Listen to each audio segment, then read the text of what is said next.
Hay palabras que has dicho miles de veces sin que cambien nada. Y sin embargo existen otras, pocas, muy pocas, capaces de alterar tu ánimo, tu energía, tu disciplina y hasta tu destino entero. No son mágicas, no son místicas, son precisas, son peligrosas, y por eso casi nadie te las enseñó. Has tenido días en los que una sola frase te levantó, y otros donde una frase mal dicha te hundió. Lo curioso es que esa diferencia nunca fue casual. Tu mente obedece lo que repites con fuerza. El problema es que llevas años repitiendo las palabras equivocadas, sin darte cuenta. Piensa en tu mañana más reciente. ¿Qué te dijiste al despertar? Tal vez estoy cansado. No podré con todo. Ojalá nada salga mal. Esas líneas, susurradas casi sin pensarlo, programaron tu día completo. Y si eso fue suficiente para arruinar una jornada, imagina lo que podrían hacer 7 frases pensadas para elevarte. Pero antes de revelarlas, necesitas entender por qué funcionan. Tu subconsciente no discute, no negocia, no analiza, solo acepta órdenes repetidas. Y la mayoría de tus órdenes internas han sido quejas, miedos, dudas, recuerdos de errores y proyecciones de fracaso. No fallaste porque eres débil. Fallaste porque nunca armaste tu lenguaje. Mira a tu familia. Ellos sienten cuando tu energía es baja. Tus hijos notan cuando hablas desde el cansancio, desde la tensión o desde la resignación. Tu pareja lo percibe en tu tono, en tu mirada, en tus silencios. Y lo más trágico es que tú mismo te convences de que así eres, cuando en realidad solo estás mal programado. Observa tu pasado, momentos donde te levantaste fuerte, decidido, casi indestructible. ¿Recuerdas cómo hablabas esos días? No te decías no puedo, no repetías tus miedos, no alimentabas tu duda. Había frases, simples pero poderosas, que mantenían tu mente bajo tu dominio. Lo que cambió no fue tu capacidad, fue tu discurso interno.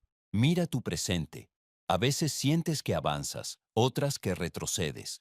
A veces estás enfocado, otras perdido. A veces crees, otras te hunde la frustración. Esa inestabilidad no viene del mundo, viene de tus palabras. Ellas dictan tu energía, tu decisión, tu acción y tu constancia. Ahora imagina tu futuro dentro de 30 días, aplicando lo que estás a punto de aprender.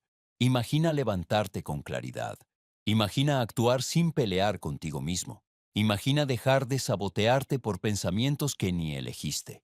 Imagina que la gente que te rodea te siente más presente, más seguro, más firme. Todo por 7 frases. Pero aquí está el riesgo. Si no las repites, si vuelves a tus viejos hábitos, nada cambiará. Mismos pensamientos, mismo cansancio, misma vida. Porque todo aquello que no reprogramas te controla. Y eso es exactamente lo que estas frases están diseñadas para romper. No te adelantes todavía, porque antes de decirlas, necesitas comprender su peso. Estas no son afirmaciones vacías, no, son deseos disfrazados. Son instrucciones directas a tu mente, órdenes que, cuando las repites, crean una identidad imposible de detener. Y ahora sí, cuando estés listo para cambiar tu energía, tu enfoque y tu destino, repetirás la primera frase, luego la segunda, luego la tercera, las 7, cada una tocando una parte distinta de tu carácter, cada una alineando tu vida hacia un solo destino, crecer. Tu vida comienza a mejorar el día que tú decides dirigir tus palabras. Y ese día puede ser hoy. Cuando el hombre abre los ojos al amanecer, no enfrenta primero al mundo, enfrenta a su propio espíritu. Y he visto que la mayoría inicia el día como si su mente fuera un caballo salvaje que lo arrastra en cualquier dirección. Mas el triunfo comienza cuando el individuo declara, aún antes de levantarse, que él es el dueño de su pensamiento. Por eso la primera frase que puede transformar una vida entera es sencilla, pero poderosa. Hoy dirijo mi mente. Con esas 4 palabras, el hombre proclama la autoridad que le corresponde por naturaleza, la autoridad que tantos han entregado a la duda, al cansancio, a la apatía o al recuerdo de errores pasados. La mente es un sirviente obediente, pero jamás un amo compasivo. Permitirle que gobierne por impulso es condenarse a un día lleno de desorden. Desde mis primeros años estudiando a hombres de gran logro, descubrí que ninguno de ellos comenzaba la jornada como un espectador de su propio ánimo. La dirigían, establecían de inmediato un mandato interior que determinaba su actitud, su interés, su visión. La clave no eran sus circunstancias, sino su primer pensamiento deliberado. Cuando Edison enfrentaba días en los que sus experimentos parecían condenados al fracaso, jamás se levantaba diciendo, «Hoy será difícil». Antes de pisar el suelo, repetía una orden mental que nadie más escuchaba. Él dirigiría su mente. No esperaba inspiración, no aguardaba buen humor, no confiaba en el azar. Establecía un mando interior que, sin pronunciarlo ante otros, dictaba el tono del día. Y ese tono hacía que incluso el fracaso pareciera una pieza útil dentro de un plan mayor. El hombre común, en cambio, permite que su primer pensamiento sea un lamento, una queja o un cansancio. Y sin saberlo, ese pequeño gesto inaugura una cadena de hechos que obedecen la debilidad de ese pensamiento inicial. Así como una flecha cambia su trayectoria por un leve movimiento de la mano, el destino del día puede inclinarse por una frase pronunciada en silencio al despertar. Hoy dirijo mi mente. No es un deseo. Es un golpe de martillo sobre el hierro del carácter. He visto transformar hombres enteros cuando aprendieron a gobernar su pensamiento matutino. Un comerciante que había perdido el vigor de su juventud me confesó que cada mañana se repetía frases que alimentaban su desaliento. Se decía, no puedo más, y todo se complica. Le pedí que reemplazara esas palabras por la frase que hoy analizamos. Durante semanas la repitió sin convicción, pero un día su voz interior cambió de tono. La frase ya no era repetida, sino aceptada. Y cuando la aceptó, su conducta se transformó. Sus empleados comenzaron a verlo con renovado respeto. Su esposa sintió que algo en él había despertado. Sus clientes, antes indiferentes, respondieron a su autoridad moral con más confianza.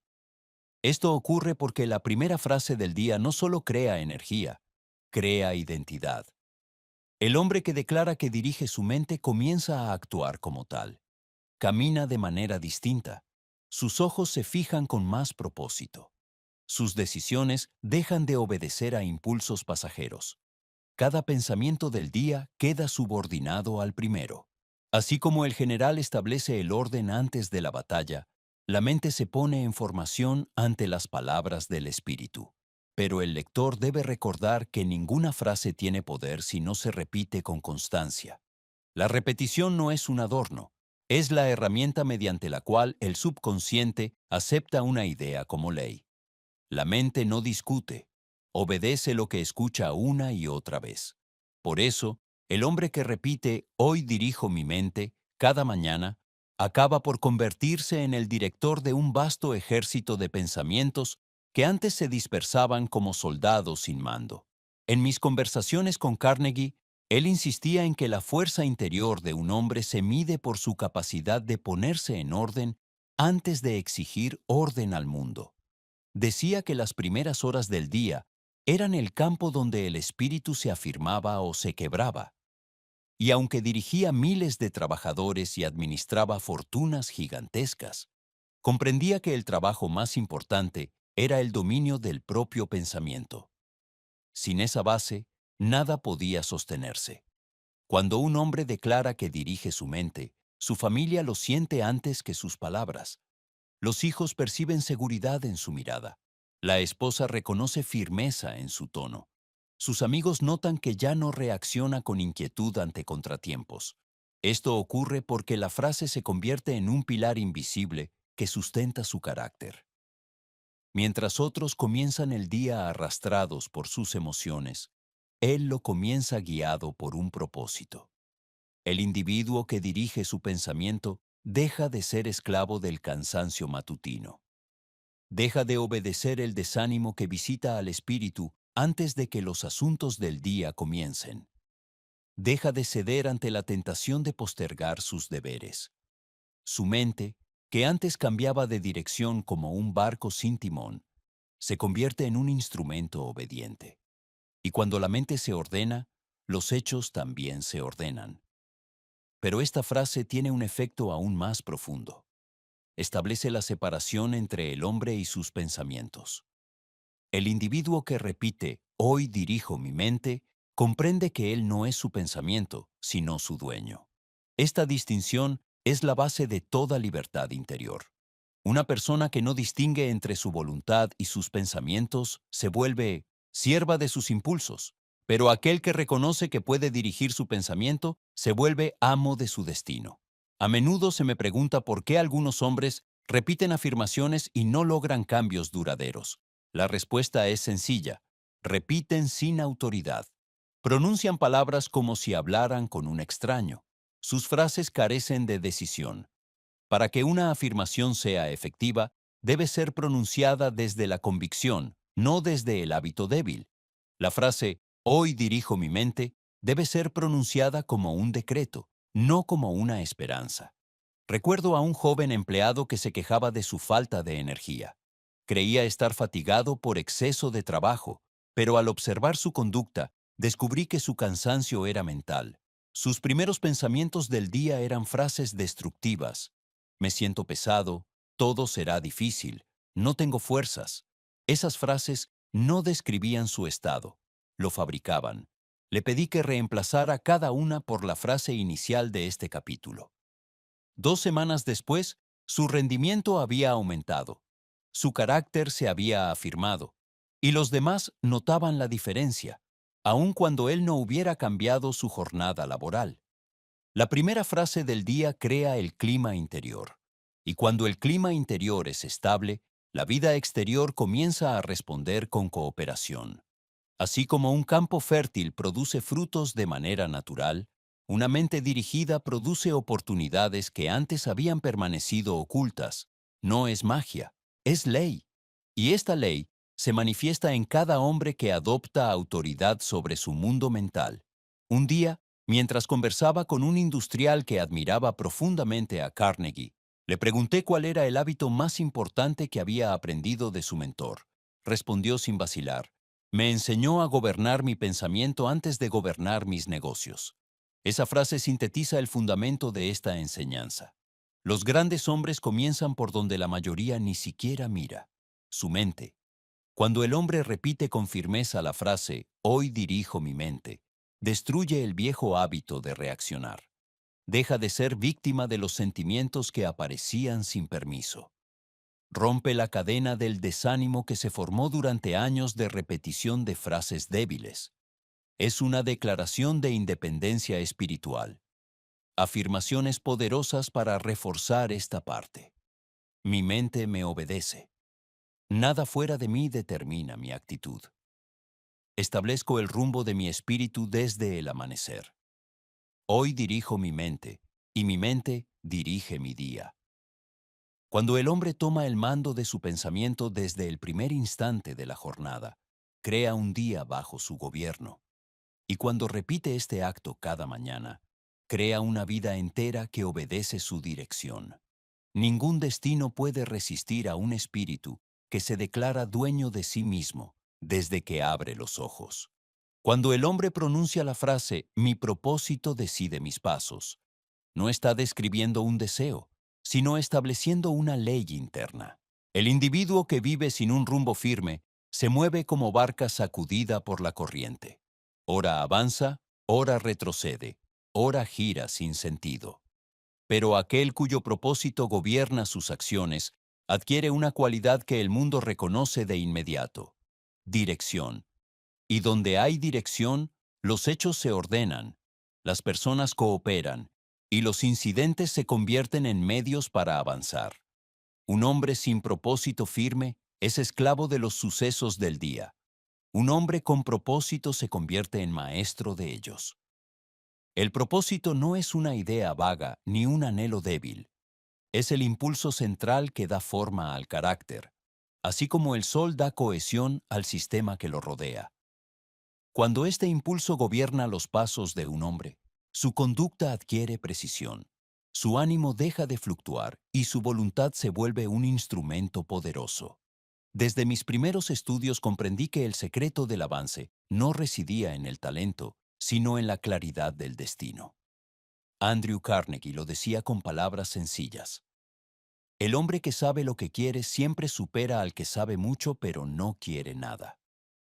Esta verdad, evidente y sin embargo ignorada por la mayoría, es el fundamento de la segunda frase que transforma la vida de quien la adopta.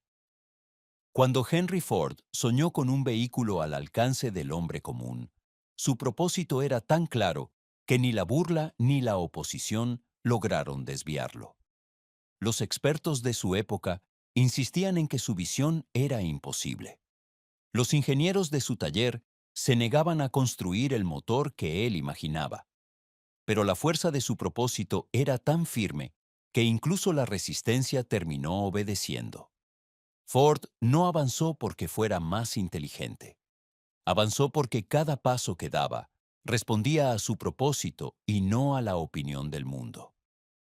El individuo que adopta la frase «mi propósito decide mis pasos» adquiere una brújula interior que lo libera de la dispersión que tanto debilita al hombre moderno. La dispersión es la enemiga natural del logro. He visto a personas con gran habilidad perder años enteros porque dedicaban cada día a una intención distinta. Hoy deseaban una cosa, mañana otra, y al final no avanzaban hacia ninguna. Su energía se diluía entre deseos pasajeros. Un propósito firme elimina esa debilidad. Cuando un hombre afirma que su propósito decide sus pasos, deja de moverse según su humor, su cansancio o la aprobación de otros. Su conducta se vuelve estable, y la estabilidad es un poder que pocos comprenden. Los hombres siguen al individuo estable porque su presencia transmite seguridad. Los aliados aparecen porque sienten que su destino está bajo gobierno.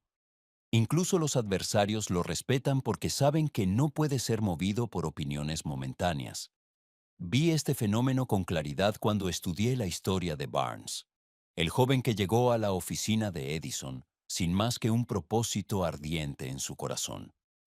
Su ropa era pobre, su dinero escaso, su nombre desconocido. Pero su propósito era tan firme que Edison me confesó que sintió en él un espíritu que ya había decidido triunfar antes de recibir oportunidad alguna. Barnes no dijo, deseo trabajar con Edison. Dijo, trabajaré con él. Esa diferencia, aunque parezca mínima, divide al hombre común del hombre decidido. Cuando un individuo afirma cada mañana, mi propósito decide mis pasos, su mente empieza a eliminar automáticamente aquellas actividades que no sirven a su destino. Deja de buscar distracciones, deja de caer en la duda, deja de moverse sin sentido. Esta frase crea un filtro natural. Lo que sirve al propósito permanece, lo que no sirve desaparece. Así se construye la fuerza de carácter. Carnegie hacía una práctica que puede parecer extraña a quienes no conocen el valor del propósito. Antes de tomar cualquier decisión importante, se preguntaba si su propósito central la aprobaba. Si la respuesta era no, rechazaba la idea sin vacilar, aunque fuera atractiva, conveniente o lucrativa. En su mente decía, mi propósito decide mis pasos. Gracias a esa disciplina, construyó una carrera que otros solo pudieron admirar desde lejos. El hombre que vive sin propósito camina en oscuridad, incluso cuando el día está iluminado. El hombre que camina guiado por su propósito ve oportunidades donde otros ven rutina. Y esto se debe a que el propósito crea un lente mental que revela caminos ocultos. La vida favorece al que sabe lo que busca, porque sólo así puede reconocer lo que encuentra. He visto este principio manifestarse en la familia de muchos hombres. Cuando un padre pierde su propósito, su hogar pierde dirección. Sus hijos crecen sin modelo firme. Su esposa siente que su espíritu se ha debilitado. Pero cuando ese mismo hombre recupera un propósito claro y lo afirma diariamente, Los cambios son inmediatos. Su voz vuelve a tener peso. Sus decisiones adquieren sentido.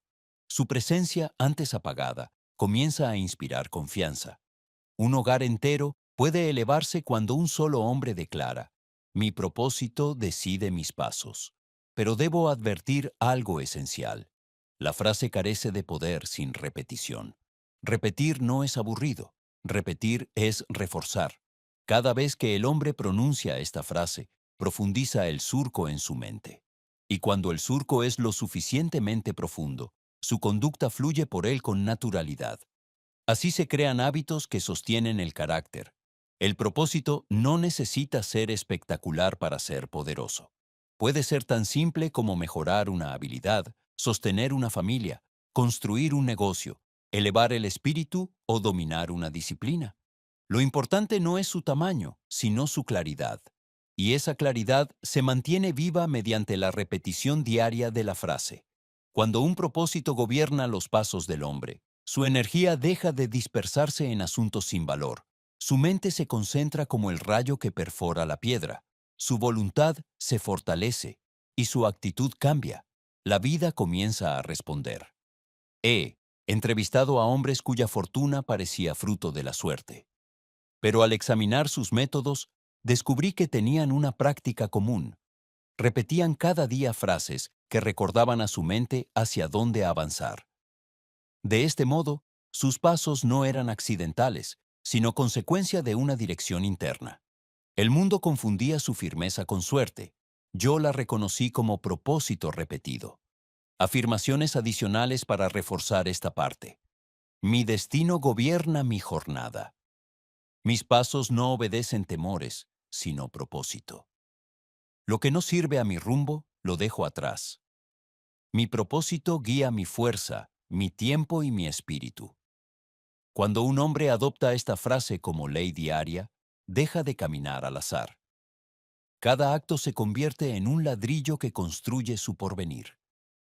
Cada decisión se convierte en herramienta. Y cada día, en lugar de ser un paso más hacia la confusión, se convierte en un paso firme hacia su destino elegido. El hombre suele creer que su ánimo cambia porque cambian los hechos, pero he comprobado que ocurre lo contrario. Los hechos cambian porque cambia el ánimo, y el ánimo cambia porque cambian los pensamientos que lo alimentan.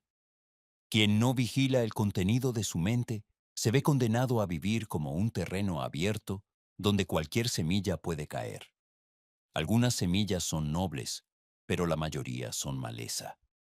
Y así, día tras día, el espíritu se ve debilitado por ideas que nunca debieron entrar. Por eso la tercera frase, tan simple en apariencia, es uno de los mayores instrumentos de poder que un hombre puede poseer. Mi mente solo acepta pensamientos que fortalecen mi espíritu. Con esa declaración, el individuo se convierte en guardián de la puerta más importante de su vida, la puerta del pensamiento. He aprendido que la mente humana, abandonada sin vigilancia, se convierte en hospicio de pensamientos miserables, dudas, temores, resentimientos, comparaciones, reproches, memorias inútiles. Cada uno de estos intrusos roba fuerza al carácter, debilita la voluntad y enturbia la percepción. Pero cuando el hombre pronuncia esta frase, establece un filtro invisible, una especie de centinela mental que no permite la entrada de aquello que no sirve al propósito. He escuchado a muchos decir que sus problemas nacen de la mala suerte o de fuerzas exteriores. Pero al revisar su vida interior, encontré que cada derrota había sido antecedida por un pensamiento débil que jamás debió ser aceptado. La mente es como un taller donde solo puede trabajarse una pieza a la vez. Si esa pieza es nociva, el producto final será inevitablemente un resultado destructivo. Carnegie solía decirme que el hombre que no controla la entrada de sus pensamientos jamás controlará la salida de sus acciones. Y me contaba cómo, antes de reuniones decisivas, se retiraba en silencio para expulsar de su mente cualquier pensamiento que no fortaleciera su espíritu. No quería negociar bajo la sombra del temor. No quería evaluar bajo el peso del rencor. No quería decidir bajo la confusión de la duda. Decía que un pensamiento débil era suficiente para arruinar semanas de trabajo. El propósito de esta frase no es eliminar emociones naturales, sino impedir que pensamientos inútiles tomen el mando. El hombre no debe luchar contra cada imagen que aparece en su mente. Debe simplemente negarle la entrada a aquello que no fortalece su ánimo. Igual que un guardián, no pelea con cada visitante indeseado, sino que le cierra la puerta. Cuando el individuo repite, mi mente solo acepta pensamientos que fortalecen mi espíritu, crea dentro de sí un principio de selección. Ese principio hace que pensamientos inútiles pierdan poder, pues la mente comienza a rechazarlos de manera automática. El subconsciente, que no discute ni argumenta, empieza a obedecer esta orden, y cuando lo hace, el carácter entero se renueva. La mayoría de los hombres fracasa no por incapacidad, sino por permitir que pensamientos pequeños guíen decisiones grandes. He visto a hombres capaces paralizarse por un recuerdo oscuro. He visto a líderes perder vigor por un comentario insignificante. He visto a trabajadores rendirse por una mala experiencia del pasado.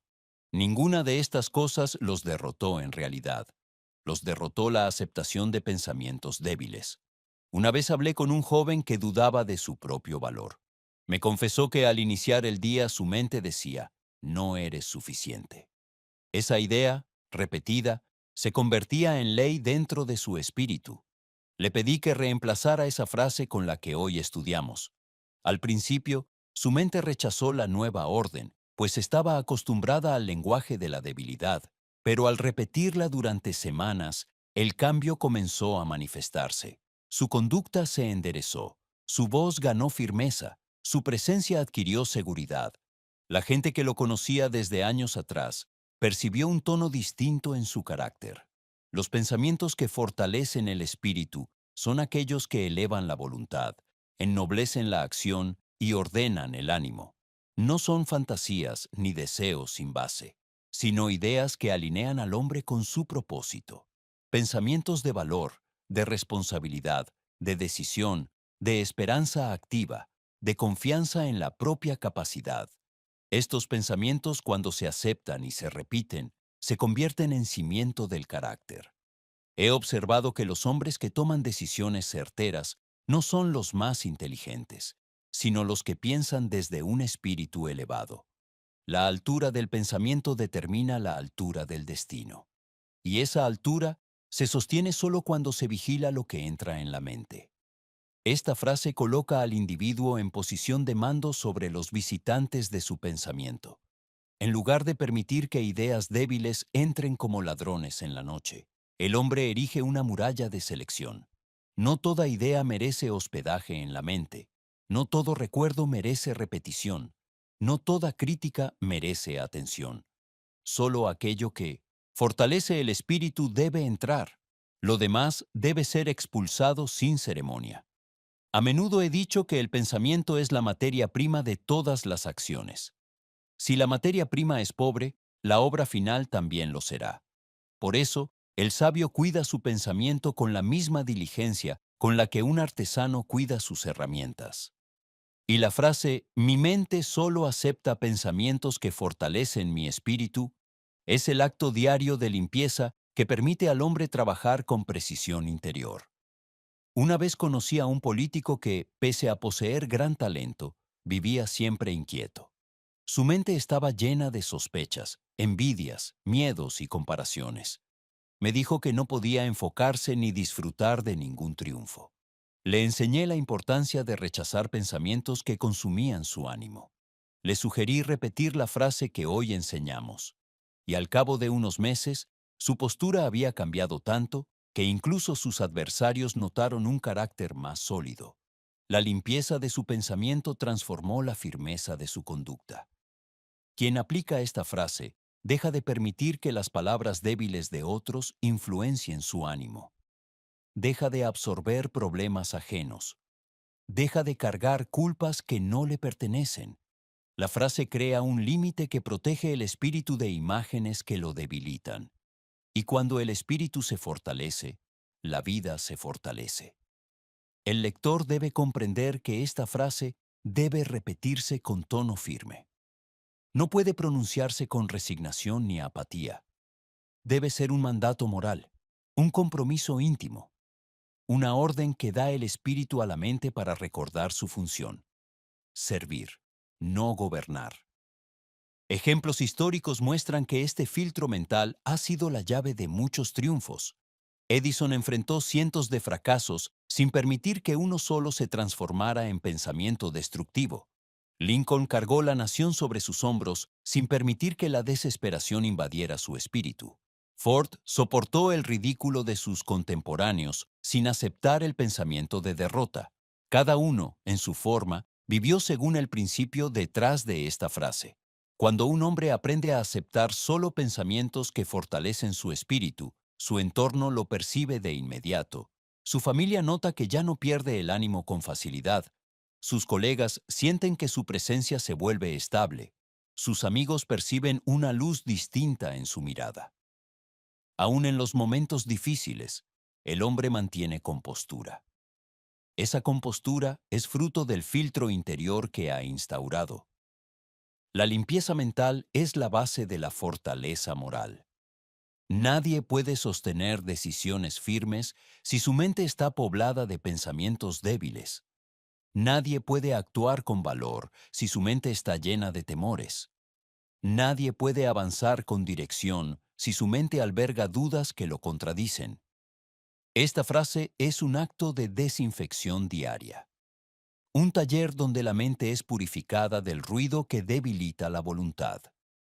Afirmaciones complementarias para esta parte. Rechazo todo pensamiento que robe mi fuerza. Lo que entra en mi mente sirve a mi carácter. Mi espíritu manda, mi pensamiento obedece. Mi mente es templo de ideas nobles. Cuando el hombre adopta esta frase como ley diaria, su mundo interior se vuelve territorio fértil donde solo crecen ideas que elevan su espíritu. Y cuando el espíritu se eleva, la vida se eleva con él. La transformación exterior siempre es consecuencia de la transformación del pensamiento.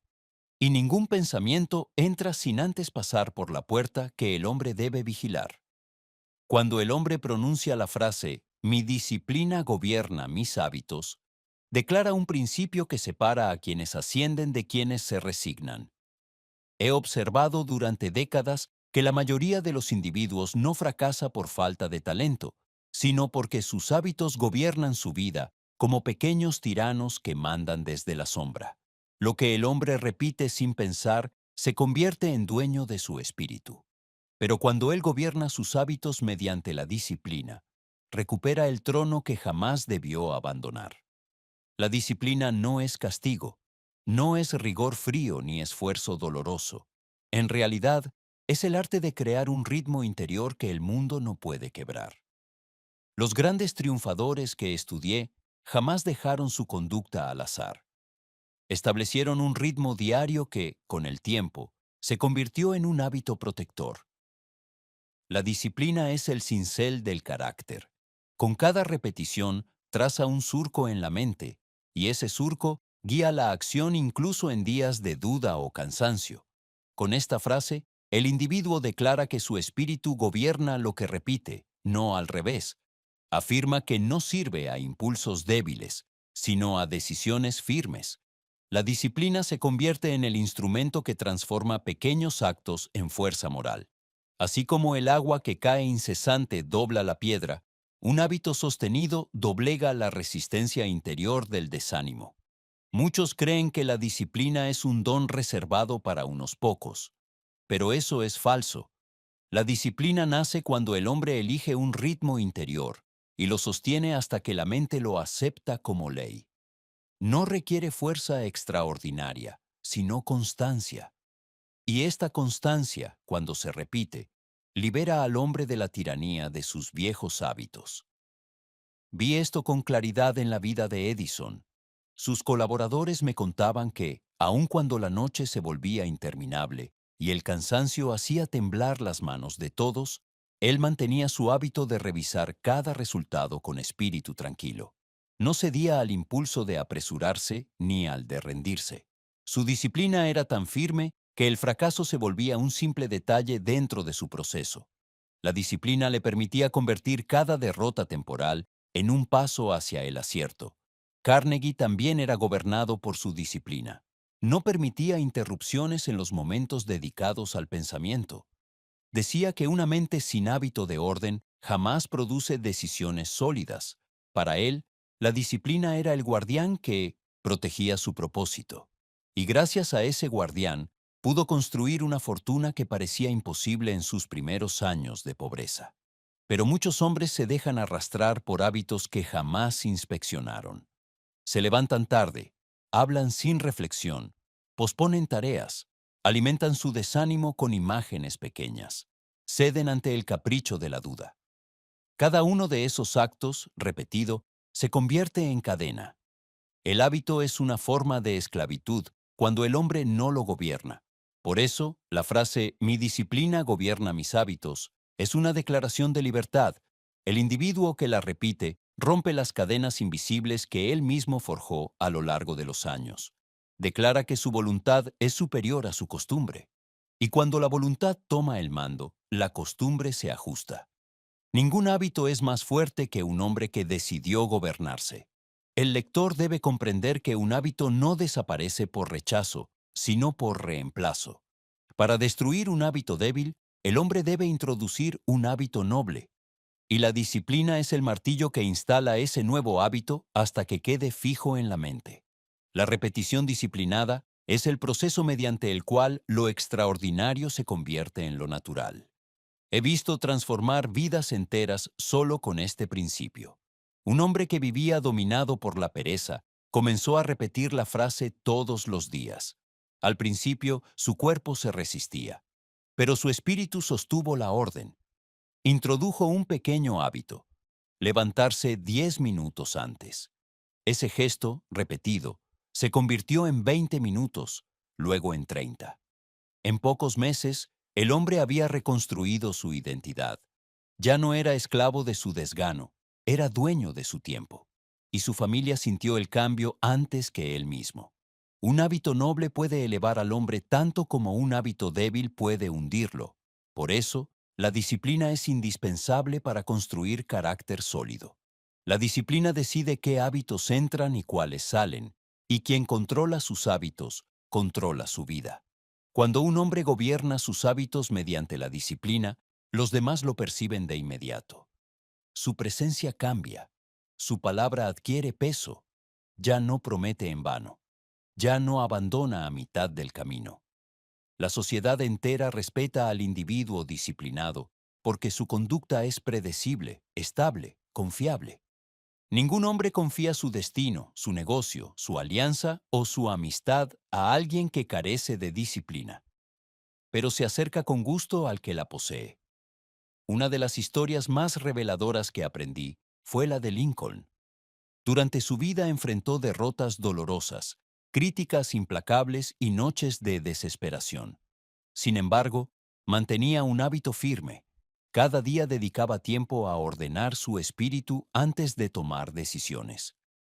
Esa simple práctica lo salvó de la confusión que habría destruido a cualquier otro hombre en su lugar.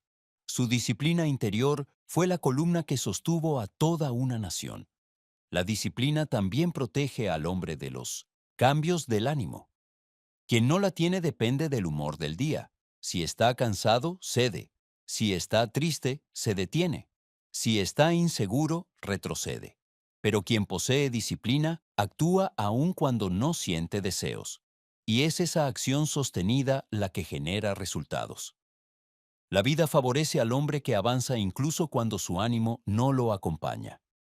En mis observaciones, encontré que los hombres más exitosos no eran los más inspirados, sino los más disciplinados. Muchos esperaban sentirse listos para actuar, y por no sentirse listos nunca actuaban. Pero los disciplinados actuaban sin esperar inspiración, y al hacerlo, atraían condiciones favorables que otros jamás veían. El día en que el hombre dice con convicción: "Mi disciplina gobierna mis hábitos", comienza la reconstrucción de su vida. Ya no actúa según el impulso, actúa según una ley interior. y esa ley lo protege de la inestabilidad que destruye a tantos. Un hábito sostenido puede cambiar un destino entero. Un solo cambio en la rutina mental puede transformar el rumbo de una familia. Un solo acto repetido puede convertir al hombre débil en roca firme. Por eso, esta frase es un instrumento tan poderoso. Establece la superioridad del espíritu sobre la costumbre. He visto a padres recuperar la autoridad moral en sus hogares cuando adoptaron disciplina en su propio carácter. He visto a trabajadores ascender porque su hábito de orden los volvía indispensables. He visto a hombres tímidos adquirir presencia solo porque la disciplina fortaleció su postura. Cada uno de estos cambios fue fruto de un ritmo sostenido, no de un acto aislado. La disciplina exige sacrificio, pero el sacrificio no es dolor, es intercambio. El hombre entrega comodidad para recibir grandeza, entrega impulsos para recibir carácter, entrega debilidad para recibir fortaleza. Y este intercambio, repetido día tras día, transforma al individuo en alguien digno de confianza y admiración. Afirmaciones poderosas para reforzar esta parte. Mi disciplina decide mi destino. Mis hábitos obedecen a mi espíritu, no a mi impulso. Cada repetición fortalece mi carácter. Mi voluntad establece el ritmo que sigo cada día. Cuando el hombre adopta esta frase como ley diaria, deja de ser arrastrado por viejas costumbres y comienza a construir hábitos que elevan su vida. Descubre que la disciplina no es carga, sino libertad. Y cuando recupera el gobierno de sus hábitos, recupera el gobierno de su destino. Ningún obstáculo puede derrotar a un espíritu disciplinado, porque la disciplina es la evidencia suprema de que el hombre ha aprendido a gobernarse a sí mismo. He observado, a lo largo de más de medio siglo de estudio, que ningún hombre asciende solo. Incluso aquel que parece avanzar por pura fuerza personal está sostenido por manos visibles e invisibles que responden a la dirección de su espíritu. Pero estas manos no ayudan por casualidad ni por obligación. Ayudan porque la voluntad firme del hombre convoca cooperación. Y esa realidad, aunque pocas veces se enuncia, constituye uno de los principios más profundos que he visto operar en la vida de líderes, inventores, empresarios y hombres comunes que lograron levantar su destino desde la nada. La quinta frase, mi voluntad atrae cooperación, no describe un deseo ingenuo, declara una ley mental que rige las relaciones humanas. La voluntad, cuando está bien dirigida, cuando ha sido purificada del miedo, cuando se sostiene con disciplina y claridad, emite un tono interior que otros reconocen, aún sin comprenderlo. Ese tono no se explica con palabras, sino con presencia. Es el tono del hombre que se gobierna a sí mismo, y por eso otros sienten instintivamente que pueden caminar a su lado. He entrevistado a centenares de hombres de éxito, y todos compartían este signo. Atraían aliados sin buscarlos. Observé que no suplicaban ayuda, no se quejaban por falta de apoyo, no perseguían la aprobación ajena. Solo sostenían un propósito firme y una voluntad disciplinada. Y esa firmeza, convertida en una especie de luz interior, llamaba a otros del mismo modo en que una fogata en la noche llama a los viajeros perdidos. Andrew Carnegie me confesó que muchos de los hombres que se unieron a él en la construcción de su imperio no lo hicieron por salario ni por conveniencia, sino porque sentían en su espíritu una dirección tan firme que caminar con él parecía la elección natural. El hombre que se gobierna a sí mismo, decía, gobierna voluntades ajenas sin proponérselo. Esa frase me reveló que la voluntad produce un campo invisible que mueve a otros hacia uno, sin necesidad de mandatos. Este principio puede verse con claridad en la relación entre Henry Ford, Thomas Edison y Harvey Firestone. Eran hombres distintos, con temperamentos distintos, pero sus voluntades tenían una cualidad semejante: firmeza. Esa firmeza atrajo su amistad, sus negocios y su mutua cooperación. Ninguno buscaba servidumbre, todos buscaban avance. Y ese avance los unió. La voluntad disciplinada atrae voluntades disciplinadas. Esa es una ley tan precisa como la gravedad. El hombre que vive dominado por el miedo, por la duda o por hábitos débiles, en cambio, repele cooperación. Su voluntad es débil y lo débil jamás puede atraer lo fuerte. Los demás perciben su inestabilidad, aunque él no pronuncie palabra. La gente puede sentir cuando un espíritu carece de dirección, del mismo modo en que puede sentir cuando una columna está por derrumbarse. Por eso, los individuos inseguros suelen caminar solos, no por mala fortuna, sino porque otros no encuentran en ellos un eje firme al cual unirse. Cuando el hombre repite la frase, mi voluntad atrae cooperación, comienza a establecer en su interior el tono de un líder verdadero. No un líder autoritario, sino uno cuya sola presencia ordena el ambiente. He visto trabajadores modestos adquirir influencia en sus lugares de labor solo porque su voluntad era tan firme que incluso sus supervisores respetaban su criterio. He visto padres recuperar el respeto de su familia cuando fortalecieron su voluntad y dejaron de permitir que las circunstancias gobernaran su ánimo. El espíritu fuerte ilumina a quienes lo rodean. Pero debo advertir algo esencial. La cooperación no se obtiene exigiéndola, se obtiene mereciéndola. El hombre que repite esta frase sin respaldarla con conducta noble, claridad de propósito y disciplina, no atraerá cooperación verdadera, atraerá sospecha. La voluntad debe ser moral para convocar voluntades ajenas. He visto a hombres intentar manipular a otros mediante palabras vacías. Todos fracasaron. Pero he visto a hombres moralmente firmes recibir ayuda espontánea, incluso de quienes antes les eran indiferentes. Un ejemplo extraordinario me ocurrió al estudiar la vida de un empresario que había perdido casi todo en un mal negocio. Cualquiera habría esperado que la gente se apartara de él.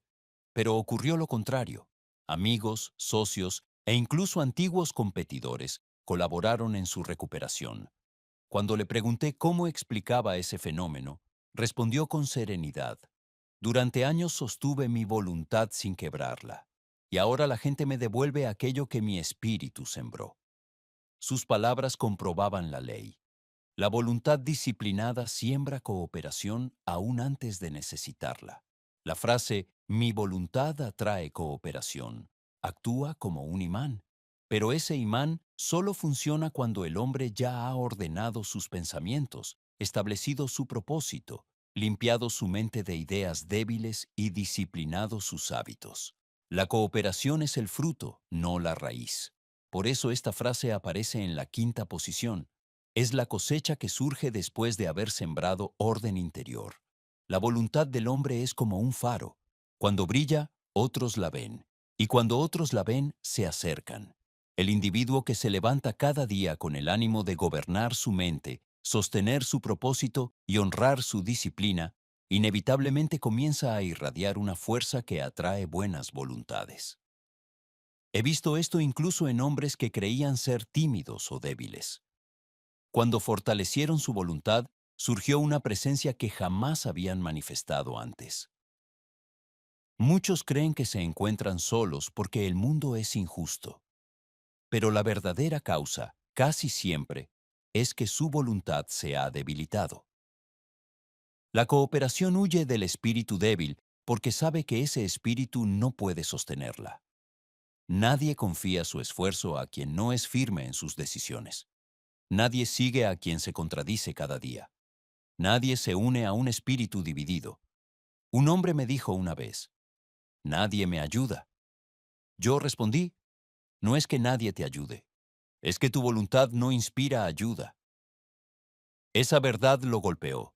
Comenzó entonces a trabajar su carácter. Repetía la frase mañana y noche. Enderezó su postura, ordenó su pensamiento, estableció su propósito, fortaleció su disciplina. Y meses después, la misma gente que antes lo ignoraba comenzó a apoyarlo. No porque él lo pidiera, sino porque su voluntad había adquirido un tono que atraía naturalmente colaboración.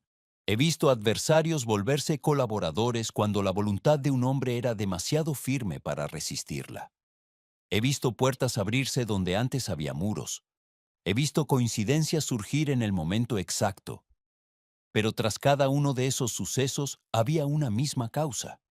Un espíritu estable, disciplinado, decidido, cuya voluntad había madurado hasta el punto de convertirse en imán de cooperación. El hombre que adopta esta frase deja de culpar al mundo por la falta de apoyo. Comprende que la cooperación es efecto, no causa, y decide fortalecerse para atraer lo que antes buscaba desesperadamente. La desesperación jamás atrae ayuda. El carácter sí. Afirmaciones complementarias que refuerzan esta parte. Mi carácter convoca aliados. Mi firmeza atrae apoyo. Mi voluntad es un imán que reúne voluntades nobles. El mundo responde a la dirección de mi espíritu. Cuando el hombre se convierte en dueño de sí, el mundo deja de ignorarlo. Lo reconoce, lo respeta, lo sigue, y ese respeto, nacido de la voluntad disciplinada, se transforma en cooperación espontánea. Por eso sostengo que esta frase, aplicada con constancia, tiene el poder de alterar no solo la vida del individuo, sino la forma en que otros se relacionan con él. La cooperación no es un privilegio, es un resultado, y ese resultado surge cuando la voluntad del hombre se vuelve centro de gravedad.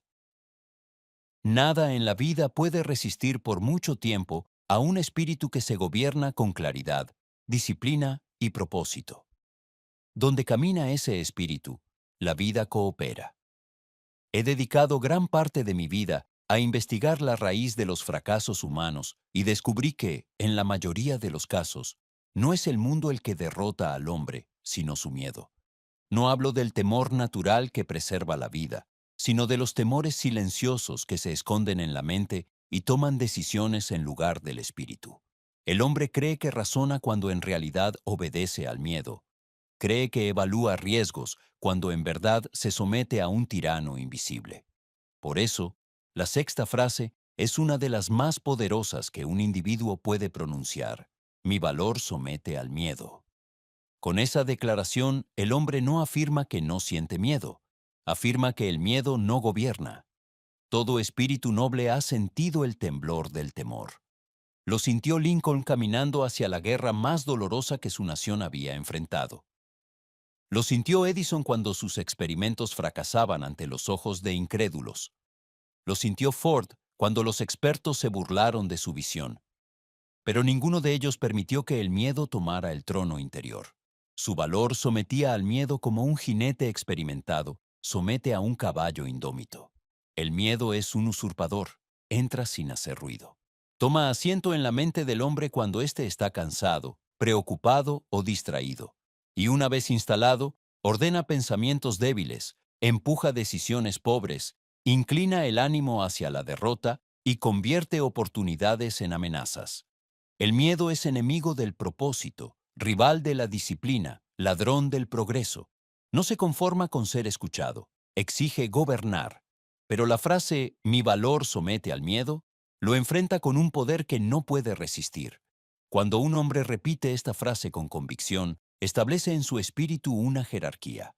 El valor en lo alto, el miedo en lo bajo. No los coloca como iguales, ni como dos voces que deben negociar. El valor manda, el miedo obedece. El hombre que adopta esta ley interior deja de consultar al miedo antes de actuar. Y ese simple cambio transforma su destino. He visto a individuos perder décadas de vida por obedecer a temores que nunca examinaron. Miedo a la crítica, miedo al fracaso, miedo a la pobreza, miedo al rechazo. Cada uno de estos temores, repetido, se vuelve dueño del espíritu. Pero cuando el hombre pronuncia «mi valor somete al miedo», comienza a recuperar territorio. La mente recuerda que el temor no tiene derecho a gobernar un espíritu destinado a crecer. El miedo suele disfrazarse de prudencia, pero la prudencia es análisis, el miedo es parálisis. La prudencia examina y decide, el miedo examina y renuncia. La prudencia protege, el miedo encierra. Por eso se necesita valor para reconocer la diferencia, y más aún para someter al miedo bajo una voluntad firme. Un joven que conocí vivía atormentado por el miedo a equivocarse. Cada oportunidad lo encontraba vacilante. Cuando recibía un nuevo encargo, su mente le susurraba que no estaba listo. Cuando surgía una posibilidad de ascenso, se decía que no era digno de ella. Su miedo lo protegía del riesgo, pero también lo protegía del éxito. Le enseñé la frase que hoy estudiamos y le pedí que la repitiera cada vez que sintiera el temblor del temor. Con el tiempo, su voz interior cambió. Su espíritu aprendió a colocarse por encima del miedo. Y la vida, que siempre coopera con el hombre que se gobierna, comenzó a abrir puertas que antes parecían selladas. Muchos hombres creen que el valor es una llama que solo poseen unos pocos. Pero el valor no es un don, es una decisión.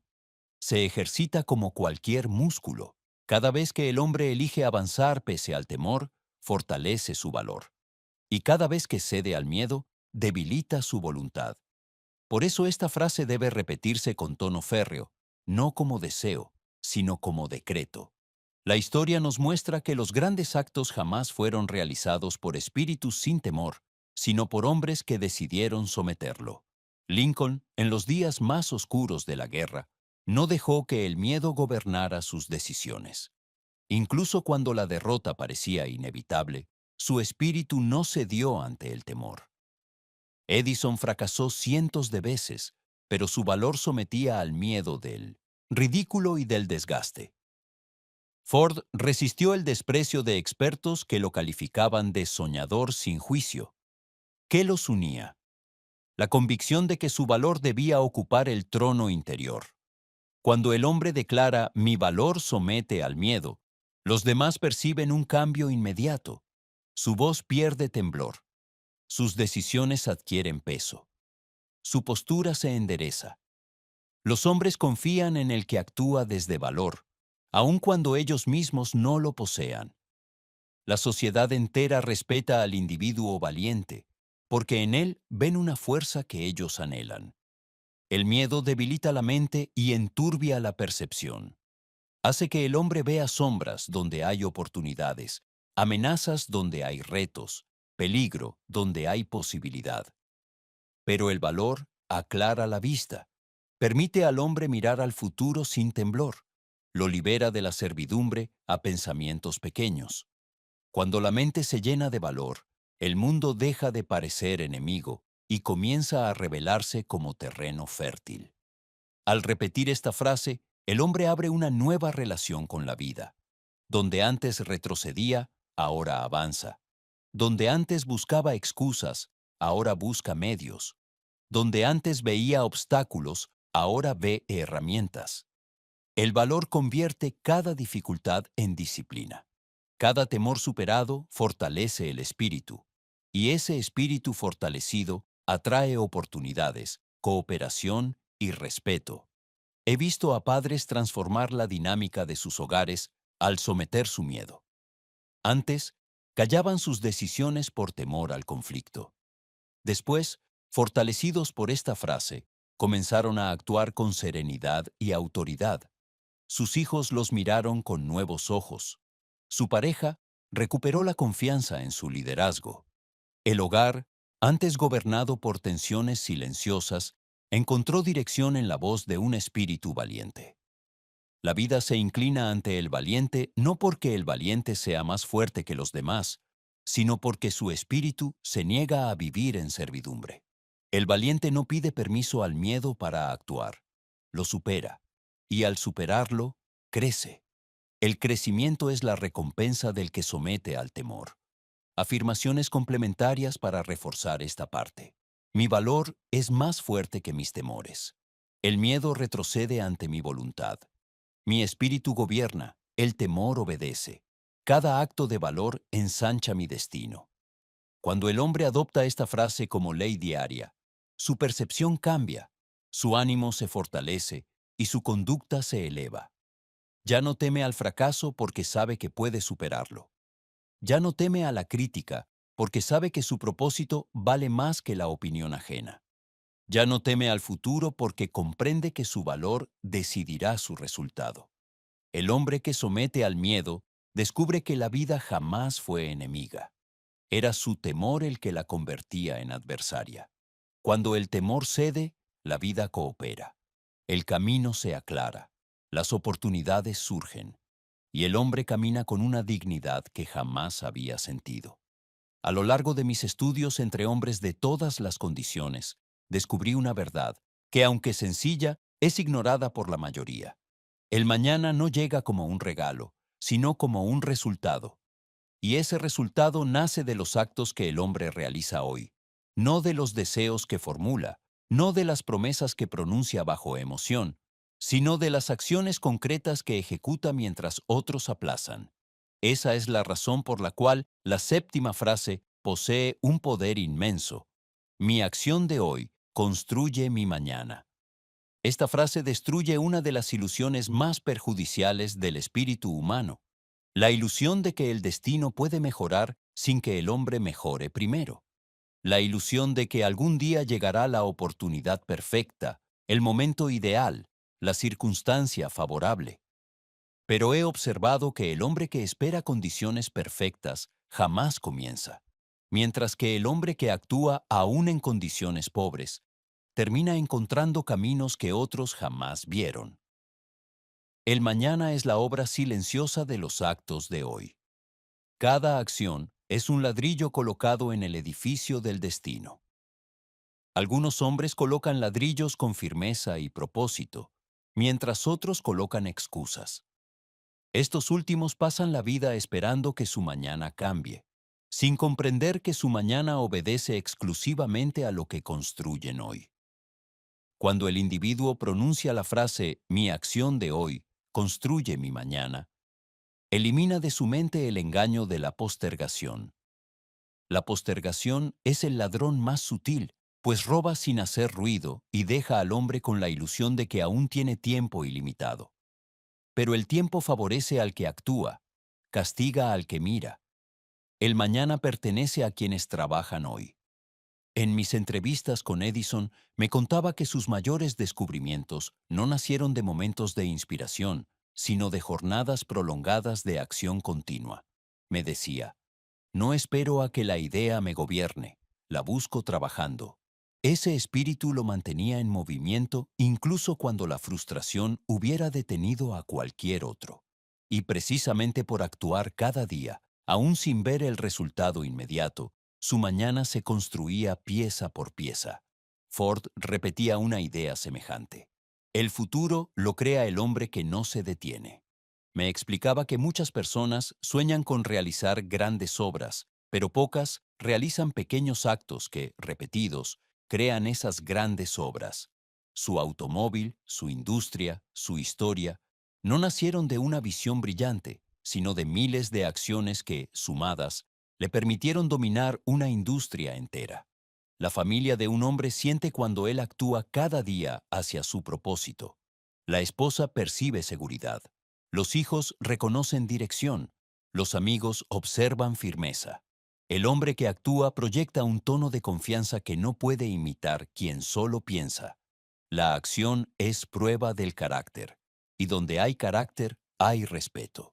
He visto trabajadores sin educación formal ascender hasta posiciones de autoridad porque actuaban con diligencia cada día. No esperaban reconocimiento ni condiciones perfectas. Actuaban porque entendían que su mañana dependía de ese esfuerzo.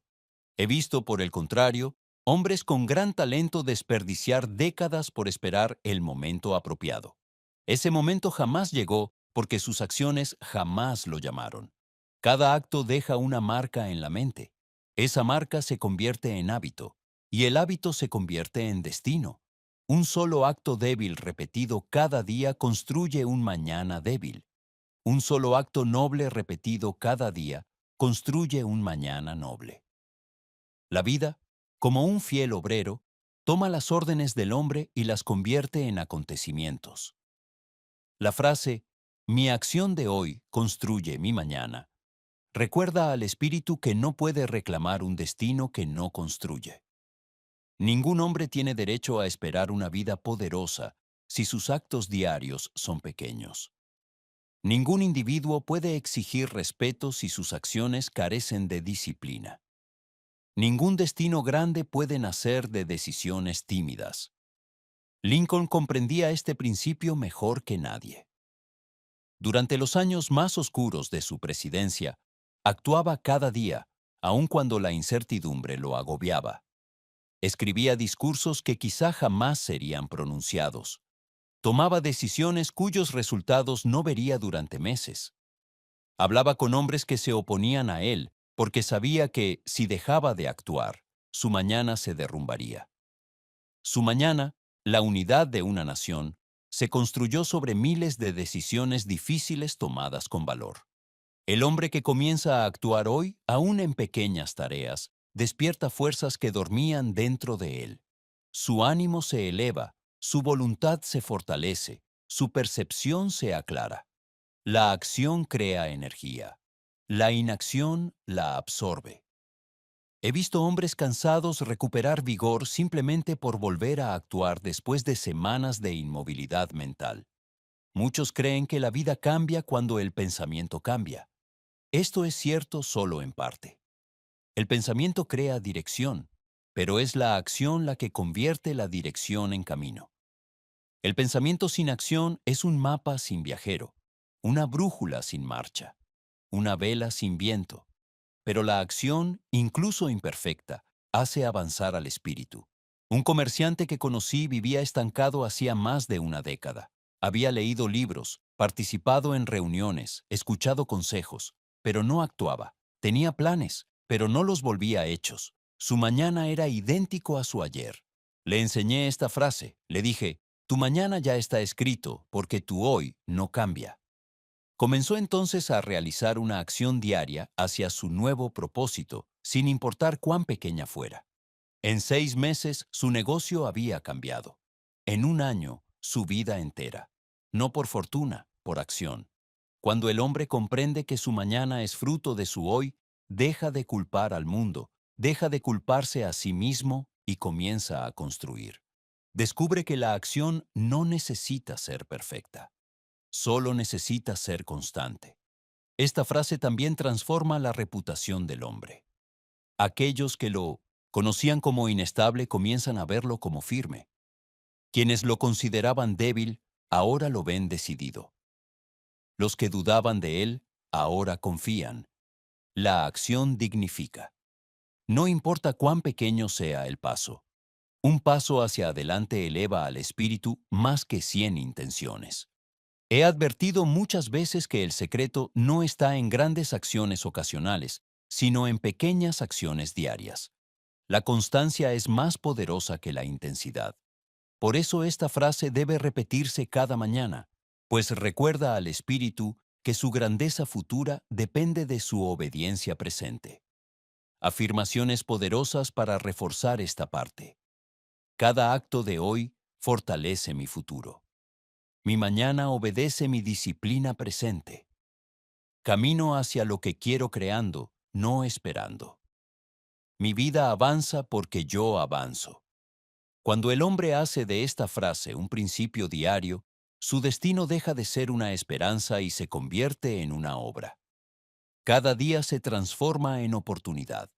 Cada acción se transforma en semilla. Y cada semilla, cuidada con constancia, produce frutos que otros llamarán suerte, pero que él sabrá que fueron construidos por su mano. La vida favorece al que actúa. El mañana pertenece al que lo construye, y el espíritu del individuo que declara, mi acción de hoy construye mi mañana, se transforma en arquitecto consciente de su propio porvenir. Nada es más noble que eso, nada más poderoso, nada más humano.